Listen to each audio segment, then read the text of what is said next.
வணக்கம். இப்போ நாங்கள் பார்க்கக்கூடியது வந்துட்டு பணிவு முக்கியங்க. இந்த பணிவுனால் நமக்கு நிறைய நன்மைகள் கிடைக்கும். அதாவது இப்போ தெரியாது, நாம் ஒவ்வொரு விஷயங்களிலும் கோபம் வர்றதும் நம்மளுடைய காட்டுறதும்.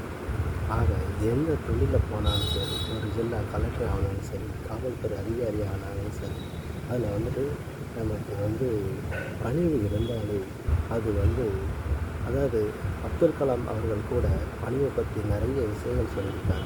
நான் ஏன் இப்படி இருக்கிறேன்? ஒரு பள்ளி மாணவன் கூட அவரிடம் கேட்டு இருக்கிறான், உங்களிடம் சீப்பு இல்லையா? தலையை ஏன் சீவ மாட்டீர்களா? அப்படி என்று. எவ்வளவுதான் பெரிய இடத்துக்கு போனாலும், நான் வயதானவனாக இருந்தாலும் எனது முடி தோற்றம் அடுத்தவர்களை தலை நிமிர்ந்து பார்க்க அளவுக்கு என் முடி பணிவையான இதைத்தான் பிடிக்கிறது. அதைத்தான் பணிவு என்று உணர்த்தினான். அதுபோல் அல்லாமல் நீங்களும் தனிப்பட்ட முறையில் பணிவுதான் முக்கியம். அது எந்த இடத்துக்கு போனாலும் சரி, பணிவு இருந்தால் தான் வாழ்க்கையில் நல்லது. எல்லாருமே சொல்லக்கூடியது துணிவு வேணும்னான்னு சொல்லுவாங்க. துணிவு வேணும், நான் இல்லைன்னு சொல்லலை. ஆனால் இந்த பணிவு இருந்தாலே வாழ்க்கையில் எல்லா விஷயத்திலுமே வென்றிடலாம். ஆகவே பணிவு தாங்க முக்கியம். ஆக எல்லாமே தேவை மனிதனுக்கு. ஆக எல்லா குணங்களும் தேவை. சந்தர்ப்ப சூழ்நிலை அறிந்து நடமாடிக்கொள்ள வேண்டும்.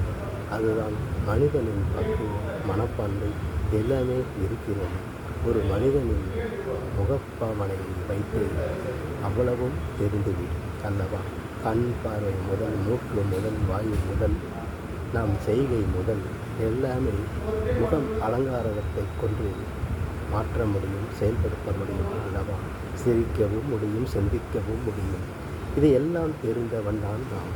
ஆனால் சில சமயத்தில் சுடுமூஞ்சி, கோபக்காரன், இந்த பேச்சுக்கெல்லாம் இடம் கொடுக்காமல் நாம் ஒரே திசையை நோக்கி பயணித்தாலே போதும். வாழ்க்கையின் சுருக்கமாகவும் நம்மை நெருங்கியவர்களும் அதிகமாக நெருங்குவார்கள். இன்னும் நண்பர்கள் வட்டாரங்கள் கிடைக்கும். பொதுமக்கள் மத்தியில் நமக்கு ஒரு அண்டர்ஸ்டாண்டிங்கான ஒரு வாழ்க்கை கிடைக்கும். ஆகவே எல்லோருக்கும் உதாரணம் பணிவு முக்கியம் என்று சொல்லிக்கொண்டு நன்றி, வணக்கம்.